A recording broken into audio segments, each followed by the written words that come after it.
ತುಮಕೂರಿನಲ್ಲಿ ಬೆಳ್ಳಂಬೆಳಗ್ಗೆ ಆಕ್ಸಿಡೆಂಟ್ ಆಗಿದೆ. ನಿಂತಿದ್ದ ಈ ಲಾರಿಗೆ ಕ್ರೂಸರ್ ವಾಹನ ಬಂದು ಡಿಕ್ಕಿ ಹೊಡೆದಿದೆ. ತುಮಕೂರಿನಲ್ಲಿ ಬೆಳ್ಳಂಬೆಳಗ್ಗೆ ನಡೆದಂತಹ ಭೀಕರ ಆಕ್ಸಿಡೆಂಟ್ ಇದು. ಲಾರಿಗೆ ಕ್ರೂಸರ್ ವಾಹನ ಡಿಕ್ಕಿ ಹೊಡೆದಿದೆ. ಕೊಪ್ಪಳ ಮೂಲದ 4 ಸ್ಥಳದಲ್ಲಿಯೇ ದುರ್ಮರಣಕ್ಕೀಡಾಗಿದ್ದಾರೆ ಅನ್ನೋದು ಗೊತ್ತಾಗ್ತಾ ಇದೆ. 6 ವರ್ಷದ ಸಾಕ್ಷಿ, ವೆಂಕಟೇಶ್, ಮಾರಪ್ಪ, ಗವಿಸಿದ್ದಪ್ಪ ಮೃತ ದುರ್ದೈವಿಗಳಾಗಿದ್ದಾರೆ. ಬೆಳ್ಳಾವಿ ಕ್ರಾಸ್ ಸಮೀಪ ಈ ಆಕ್ಸಿಡೆಂಟ್ ಆಗಿದೆ. ಕ್ರೂಸರ್ನಲ್ಲಿ ಕೊಪ್ಪಳಕ್ಕೆ ತೆರಳುತ್ತಾ ಇದ್ದಂತಹ ಸಂದರ್ಭದಲ್ಲಿ ಈ ಅಪಘಾತವಾಗಿರುವಂತಹದ್ದು. ಕೋರಾ ಪೊಲೀಸ್ ಠಾಣಾ ವ್ಯಾಪ್ತಿಯಲ್ಲಿ ಈಗಾಗಲೇ ಪ್ರಕರಣವನ್ನು ದಾಖಲಿಸಿಕೊಂಡಿದ್ದಾರೆ ಪೊಲೀಸರು. ತುಮಕೂರಿನಲ್ಲಾದಂತಹ ಭೀಕರ ಆಕ್ಸಿಡೆಂಟ್, ನಿಂತಿದ್ದ ಲಾರಿಗೆ ಕ್ರೂಸರ್ ವಾಹನ ಡಿಕ್ಕಿ ಹೊಡೆದಂತಹ ಪರಿಣಾಮ ಕೊಪ್ಪಳ ಮೂಲದ 4 ಅಯ್ಯಪ್ಪ ಮಾಲಾಧಾರಿಗಳು ಸ್ಥಳದಲ್ಲಿಯೇ ಉಸಿರು ಚೆಲ್ಲಿದ್ದಾರೆ ಅನ್ನೋದು ಗೊತ್ತಾಗ್ತಾ ಇದೆ. ತುಮಕೂರಿನಲ್ಲಾದಂತಹ ಘಟನೆ. ಬೆಳ್ಳಂಬೆಳಗ್ಗೆ ಈಗ ಚಳಿ ಜಾಸ್ತಿ ಇರುತ್ತೆ, ರೋಡೇ ಕಾಣಿಸದೇ ಇರುವಷ್ಟು ಮಂಜು ಆವರಿಸ್ಕೊಂಡಿರುತ್ತೆ. ಈ ಸಂದರ್ಭದಲ್ಲಿ ವಾಹನ ಚಲಾಯಿಸುವಂತಹ ಸಂದರ್ಭದಲ್ಲಿ ತುಂಬ ಎಚ್ಚರಿಕೆಯನ್ನು ವಹಿಸಬೇಕಾಗುತ್ತೆ. ಇದೇ ಕಾರಣನ ಅಥವಾ ಬೇರೆ ಏನಾದರೂ ಕಾರಣ ಇದೆಯಾ, ಪೊಲೀಸರ ತನಿಖೆಯ ಮೂಲಕ ಗೊತ್ತಾಗಬೇಕಾಗುತ್ತೆ. ಬಟ್ ಈ ಭೀಕರ ಆಕ್ಸಿಡೆಂಟ್ನಲ್ಲಿ ಸ್ಥಳದಲ್ಲಿಯೇ ಉಸಿರು ಚೆಲ್ಲಿದ್ದಾರೆ 4 ಜನ ಅನ್ನೋದು ಗೊತ್ತಾಗ್ತಾ ಇದೆ. ನಾವು ದರ್ಶನ ಮಾಡ್ಕೊಂಡು ಬರೋಕಿದ್ರು. ಒಳ್ಳೆ ಬರೋ ಸಮಯ ಏನಾಯ್ತು ಗೊತ್ತ ಸಮಯ ನಾವು ಸಮಯ ಮಕ್ಕೊಂಡಿದ್ವಿ ರೀ. ಒಟ್ಟು ಸ್ವಾಮಿ ಲಾರಿಗೆ ಈ ಸ್ವಾಮಿಗೆ ಆಕ್ಸಿಡೆಂಟ್ ಆಯ್ತು ನೋಡಿ ಸ್ವಾಮಿ. ಲಾರಿ ಸ್ವಾಮಿ ಕ್ರಿಸರ್ ಈ ಸ್ವಾಮಿ ತಪ್ಪ ಆ ಸ್ವಾಮಿ ಸ್ವಲ್ಪ ನಮ್ಗೆ ಗೊತ್ತಿಲ್ಲ ರೀ.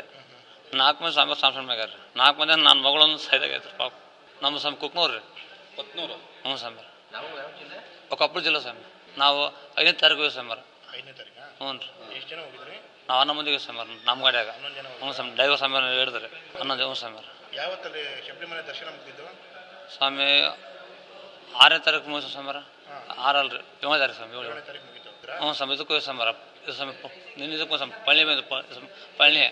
ಪಳ್ಳಿ ಸ್ವಾಮಿ ಅಲ್ಲೆಲ್ಲ ಪಸ ತೊಗೊಂಡು ಮುಗಿಸ್ಕೊಂಡು ಬಿಟ್ಟರೆ ಸ್ವಾಮಿ. ಮತ್ತಷ್ಟು ಡೀಟೇಲ್ಸ್ ಅನ್ನು ಕೊಡೋದಕ್ಕೆ ನಮ್ಮ ಪ್ರತಿನಿಧಿ ಮಂಜುನಾಥ್ ದೂರವಾಣಿ ಸಂಪರ್ಕದಲ್ಲಿ ಜಾಯಿನ್ ಆಗಿದ್ದಾರೆ. ಮಂಜುನಾಥ್, ಹೇಗಾಯ್ತು ಇದು ಆಕ್ಸಿಡೆಂಟು, ಜೊತೆಗೆ ಕಾರಣ ಏನು ಅನ್ನೋದ್ರ ಬಗ್ಗೆ ಏನಾದರೂ ಮಾಹಿತಿ ಸಿಗ್ತಾ ಇದೆಯಾ? ಪ್ರೇಮ್, ಏನಂದ್ರೆ ಪ್ರಾಥಮಿಕ ಮಾಹಿತಿ ಪ್ರಕಾರ ನಿಂತಿದ್ದಂತಹ ಕ್ರೂಸರ್ ವಾಹನ ಡಿಕ್ಕಿಯಾಗಿ 4 ಜನ ಸಾವನ್ನಪ್ಪಿರುವಂತದ್ದು ಮತ್ತು 7 ಜನರಿಗೆ ಏನು ಗಂಭೀರ ಪ್ರಮಾಣದ ಗಾಯ ಆಗಿರುವಂತದ್ದು. ಅದರಲ್ಲಿ ಸತ್ತಂತಹ ಇದರಲ್ಲಿ 6 ವರ್ಷದ ಬಾಲಕಿ ಸಾಕ್ಷಿ ಅನ್ನೋರು ಕೂಡ ಇದ್ದಾರೆ. ಜೊತೆಗೆ ವೆಂಕಟೇಶ್, ಮಾರಪ್ಪ, ಗವಿಸಿದ್ದಪ್ಪಗೆ 4 ಜನ ಸಾವನ್ನಪ್ಪಿರುವಂತದ್ದು. ಇವರೆಲ್ಲ ಮೂಲತಃ ಕೊಪ್ಪಳ ಜಿಲ್ಲೆಯ ಕುಕ್ನೂರು ಗ್ರಾಮದವರು ಎನ್ನುವಂಥದ್ದು ನಮ್ಗೆ ಈಗಾಗಲೇ ಗೊತ್ತಾಗಿರುವಂತದ್ದು. ಇವರು ಕಳೆದ 5ನೇ ತಾರೀಕಿಗೆ ಶಬರಿಮಲೆಗೆ ಹೊರಟಿದ್ದಾರೆ. ಶಬರಿಮಲೆಗೆ 7ನೇ ತಾರೀಕಿಗೆ ದರ್ಶನ ಪಡೆದು ಇವತ್ತು ವಾಪಸ್ ಹೋಗ್ತಾ ಇರುವಂತಹ ಸಂದರ್ಭದಲ್ಲಿ ಬೆಳಗಿನ ಜಾವ ಸುಮಾರು 5:15 ಸುಮಾರಿಗೆ ಈ ಒಂದು ಘಟನೆ ನಡೆದಿರುವಂತದ್ದು. ಕ್ರೂಸರ್ ವಾಹನದ ಏನು ಚಾಲಕ ಇದ್ದಾರೆ, ಅವರು ಏನು ನಿದ್ದೆಯ ಮಂಪರಲ್ಲಿ ಇದ್ದರಿಂದ ಈ ಘಟನೆ ಆಯ್ತು ಎನ್ನುವಂತ ಮಾಹಿತಿ ನಮ್ಗೆ ಸದ್ಯಕ್ಕೆ ಲಭ್ಯವಾಗ್ತಾ ಇರುವಂತದ್ದು. ಎಲ್ಲರನ್ನೂ ಕೂಡ ಈಗಾಗಲೇ ಏನು ತುಮಕೂರು ಜಿಲ್ಲಾಸ್ಪತ್ರೆಗೆ ಸೇರಿಸಿ ಈಗಾಗಲೇ ಪ್ರಾಥಮಿಕ ಚಿಕಿತ್ಸೆ ಕೊಡ್ತಾ ಇದ್ದಾರೆ. ಎಲ್ಲರೂ ಕೂಡ ಜಿಲ್ಲೆಯ ಕೊಗ್ನೂರು ಗ್ರಾಮದವರು ಎನ್ನುವಂಥದ್ದು ತಿಳಿದು ಬಂದಿದೆ. ಇಷ್ಟು ಸದ್ಯಕ್ಕೆ ಇರುವಂತ ಮಾಹಿತಿ. ಈಗ ಕೋರಾ ಪೊಲೀಸರು ಏನು ಸ್ಥಳದಲ್ಲಿ ಬಂದು ಪರಿಶೀಲನೆ ಕೂಡ ನಡೆಸ್ತಾ ಇರುವಂತದ್ದು. ಅದರ ಜೊತೆಗೆ ಗಾಯಾಳುಗಳಿಗೂ ಕೂಡ ಜಿಲ್ಲಾಸ್ಪತ್ರೆಯಲ್ಲಿ ಈಗಾಗಲೇ ಚಿಕಿತ್ಸೆ ಕೊಡ್ತಾ ಇರುವಂತದ್ದು. Prem. Okay, thank you Manjunath ತಮ್ಮೆಲ್ಲ ಮಾಹಿತಿಗಾಗಿ.